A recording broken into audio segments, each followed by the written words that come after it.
Sí, gracias, presidente. Buenos días, señoras y señores diputados. Quiero empezar mi intervención haciendo un recuerdo. Hoy, hace 12 años, España sufría el mayor atentado terrorista de su historia y quiero, como digo, empezar mi intervención hacia un recuerdo hacia todas las víctimas, familiares y amigos que en ese atentado perdieron la vida y fue un auténtico shock para este país. Creo que es extensible, creo que son mis palabras, pero creo que es fácilmente asimilable o asumible por toda esta Junta. Creo que hablo en nombre de todos los diputados de esta Junta General. 3 grupos para una iniciativa. Socialista, Izquierda Unida y Ciudadanos se estrenan en la actual legislatura para reformar las reglas del juego, es decir, para reformar la ley electoral. Bueno, podríamos también hacer una comparación también con el Gobierno, que tiene semejante productividad legislativa en lo que lleva la legislatura. Un proyecto aprobado y un proyecto retirado. Una X. No, un proyecto retirado, pero no uno cualquiera, no uno más. Es el proyecto de los presupuestos generales del Principado de Asturias para este año, para 2016, el más importante, entendemos, políticamente para la ciudadanía y para los asturianos, y que este Gobierno rehusó debatir.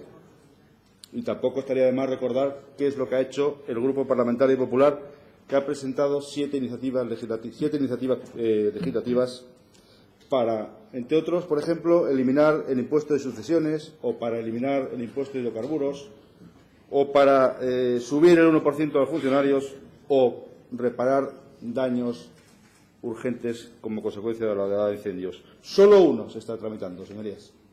Solo uno.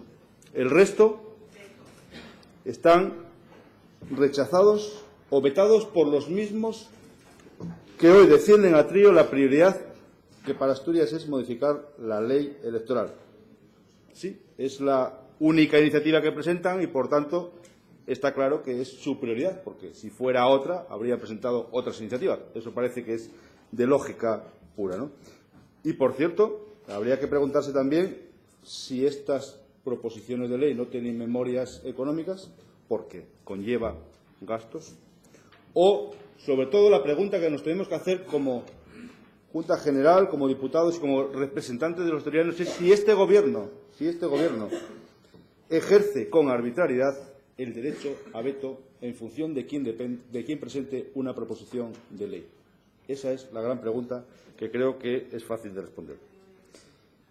Entrando en lo que es la proposición en sí misma, y hay que recordar, un 31 de octubre de 2013, víspera de Halloween, un diputado de UPyD, señor Prendes, que ni está en UPyD ni está en esta Junta, un diputado de Izquierda Unida, señor González, que tampoco está en esta Junta, y el mismo diputado del Grupo Socialista defendía la misma iniciativa.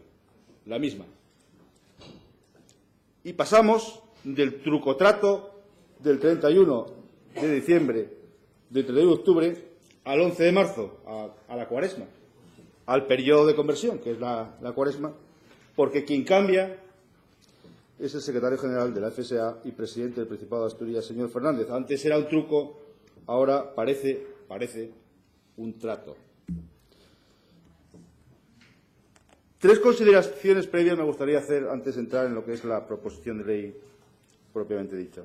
La primera es que plantean esta reforma motivada, o dicen que es motivado por el desprestigio de la política como consecuencia de las leyes electorales. A mí me parece demasiado fácil esto para solucionar si es que el desprestigio existe, ¿no? Que es real, seguramente, y es objetivo. Y me puedo hacer una pregunta. ¿Por qué no han cambiado la ley electoral, por ejemplo, en Andalucía, donde gobiernan desde hace muchos años con Izquierda Unida, precisamente, o con Ciudadanos ahora y con el apoyo de Ciudadanos? ¿O es que en Andalucía la política está indemne de desprestigio? Creo que no. Segunda consideración es que nosotros creemos que en tanto en cuanto lo que trasciende a la sociedad es que no nos ocupemos al 100% nuestro trabajo para solucionar sus problemas, me da la sensación que vamos a ganar poco prestigio. Porque ustedes, proponentes de esta iniciativa, ¿le pueden explicar a los asturianos que demandan un empleo, a los asturianos que el Gobierno fría impuestos, a los que están, por ejemplo, esperando un salario social, a los jóvenes que se marchan o a las familias que no pueden llevar a sus hijos al colegio que desean, que esta ley es la prioridad para Asturias. Explíquenlo. Expliquen que esto es la prioridad y habremos aumentado seguramente el desprestigio que ustedes hacen referencia para motivar esta ley. Y tercera consideración, y es que, igual que en el año 2013, vamos a llamarle las cosas por su nombre, esta iniciativa es un peaje que este Gobierno, con su presidente a la cabeza, paga por el silencio de unos y por el apoyo de otros para seguir siendo presidente. Merecería la pena, seguramente, merecería la pena si Asturias liderase algo en este país. Merecería la pena. Pero es todo lo contrario, y por acción u omisión, señores proponentes de la iniciativa legislativa, ustedes son cómplices de la situación de esta región. Sin duda, lo primero que tengo que decir es que esta modificación que plantean es una trampa para acabar con la representatividad de los territorios. Y el argumento que utilizan sigue siendo la misma falacia del día 31 de octubre del año 2013. Los votos valen lo mismo. Yo no he visto todavía a dos personas votar dos veces en ningún sitio de Asturias. Usted dice una persona un voto. ¿Ustedes han visto a alguien votar dos veces? Cada circunscripción tiene un censo y un número de diputados y ustedes lo quieren cambiar. Legítimo. Sí. Unos para mantenerse en el sillón y otros porque no les interesa defender los intereses de los habitantes de los concejos de las salas más rurales, generalmente. Bueno, pues vamos a decirlo claro, seguramente para ustedes es incómodo, están alejados y además son pocos ciudadanos y sobre todo que nunca les han votado mayoritariamente. Bueno, esa es la realidad. Nunca. Bueno, es verdad que al Partido Socialista es una excepción. Sí, la han votado. Pero bueno, ese es su problema. Esa es la decisión del Partido Socialista. Es la decisión del Partido Socialista de perder representatividad en estas zonas. Pero el resto no. Entonces, no solo les quieren dejar sin representatividad, con la disculpa esta de proporcionalidad, representatividad, no, sino que además los pocos votos que tengan algunos, los pocos votos que le caigan a las salas, lo que quieren es llevarlos a un fondo común para empezar de nuevo a repartir para, según ustedes, mejorar la proporcionalidad. Y yo creo que se está adulterando el voto de los electores, porque un señor que vota en Cabrales no está eligiendo a un diputado de Avilés, ni de Oviedo, ni de Gijón. Es una adulteración del voto. Eso es lo que ustedes proponen. Ustedes, en la distribución y asignación de escaños, con esta propuesta están transitando en sentido contrario a la imparcialidad y al consenso. Quieren cambiar para que con los mismos votos tener más diputados y los damnificados, seguramente, claro, las Asturias de las salas, la Asturias más rural que pierde representación. Puede ser legítimo, pero lo que estoy seguro es que es interesado y partidista y por eso, desde luego, nosotros enmendaremos esta cuestión que hoy se plantea en la proposición. Como enmendaremos otros aspectos, si prospera, que todo parece indicar que sí, de la ley referidos tanto, por ejemplo, que nadie habla o nadie ha hablado de ello, sobre los concejos que integran cada circunscripción. Vamos a ver si hay que cambiar eso. Nosotros creemos que sí, o el número de diputados, por supuesto, claro que sí. Vamos a ver qué se puede enmendar o qué se puede añadir a esta proposición de ley que ustedes presentan en esta Junta General. En eso cuente con nosotros. Hay otros dos principios que, según ustedes, inspiran esta reforma y se refiere a la calidad democrática y a la mejora de la rendición de cuentas. Principios con los que estamos de acuerdo, pero me van a permitir una reflexión, una pregunta y una reflexión sobre la misma.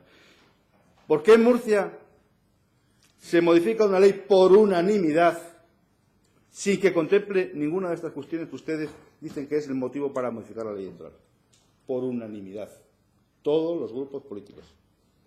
Y la reflexión.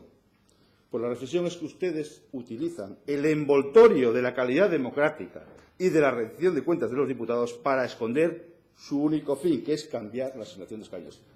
Vamos a hablar claro. Esa es la realidad. Mire, señorías, ni es una prioridad una Junta Electoral permanente con, además, el mayor gasto que supone, ni es una prioridad la sustitución de diputados. Y de nuevo los proponentes parece que quieren profesionalizar la política. Vienen a regenerar, o eso dicen, y resulta que lo primero que quieren implantar es una medida para que le guarden el escaño. Hombre, yo creo que eso no se lo traga nadie. Mejorar la calidad democrática, dicen, a través de la mejora democrática de los partidos. Y también transparencia y fomento de la participación electoral. Estas cuestiones, bueno, ya se ha dicho aquí, tenemos la duda más que razonable que desde una ley electoral se pueda legislar aspectos contemplados en otras cuestiones o otros temas como puede ser ley de partidos y, por tanto, vamos a estar muy atentos al informe de técnica legislativa si es que prospera la toma en consideración. En todo caso, lo que queremos es que aumentar la participación en los procesos electorales no tiene que estar vinculado directamente a una ley electoral. Por ser o de ser así, bueno, podemos legislar como en algunos países de Sudamérica donde el voto es obligatorio. Y muerto el perro se acabó la rabia, que diría por ahí, ¿no? O el voto anticipado, por ejemplo, presencial, que requiere seguramente un gasto y además poca fiabilidad en lo que va a pasar con ese voto anticipado y que también... Señoría, vaya concluyendo. Ya sin entrar en la coalición que puede suponer lo que es el voto anticipado con el artículo 4 de la LOLEG, que es legislación básica. No hay sistemas electorales, acabo, presidente, perfectos, pero todo parece indicar que el grado de imperfección aumenta a medida que disminuyen los apoyos y hoy tenemos, esa es la realidad, un sistema electoral vigente que tuvo el apoyo unánime de todos los que en su momento integraban esta Junta General. Los tiempos modulan los discursos y son tiempos nuevos, pero para todo, señorías, para todo. Yo le diría al presidente del Consejo de Gobierno que no se quede en esta votación solamente, que dé un paso adelante y que también tenga un mínimo de sensibilidad con la sociedad asturiana. Nosotros lo vamos a dar hoy para algo que no consideramos prioritario y que para usted o para ustedes sí lo parece. Hágalo usted para lo prioritario de verdad. Ponga encima de la mesa los problemas de Asturias que aquí, desde luego, va a encontrar también, o ahí va a encontrar también al Grupo Parlamentario Popular. Presidente, aprovecho que está en esta Cámara, lleva 4 años, casi 4 años, y no ha sido capaz ni de convocar en una reunión conjunta a todos los portavoces de esta Junta para impulsar o acordar soluciones para los asturianos. Porque, claro, donde se impulsan reformas electorales con la participación del Partido Popular, en Murcia o en Madrid, por suerte, tienen otras tasas de ocupación y otros tipos impositivos y podríamos decir que tienen los deberes hechos. Usted empieza por el final, pero eso no le pida remangarse, presidente, hágalo. Es bueno llegar al final del día cansado trabajando por los asturianos y por Asturias. Lo más triste es que usted, liderando esta iniciativa, acabo, presidente, buscaba el desacuerdo del Grupo Parlamentario Popular. Pero no lo va a encontrar, y le voy a decir por qué. Porque frente a la responsabilidad de su Gobierno va a encontrar la responsabilidad del Grupo Parlamentario Popular. Porque frente a iniciativas partidistas e interesadas encontrará la denuncia de este grupo. Y frente a los que, como su Gobierno, rehúsan el debate, como usted lo hizo con los presupuestos, nosotros lo afrontaremos con naturalidad. Acabo, presidente, de verdad. Usted y su Gobierno han decidido cuál es su prioridad. Nosotros no la cambiamos, pero seremos responsables y, desde luego, sin gustarnos nada el texto, se abre también, como ha dicho, una nueva etapa en la que no renunciaremos ni a estar ni a proponer lo que el Partido Popular cree puede mejorar la ley, con el objetivo de que debería ser aprobada por unanimidad. Ustedes presentan una iniciativa partidista. Nosotros intentaremos defender los intereses de todos los asturianos, vivan donde vivan. Muchas gracias, presidente.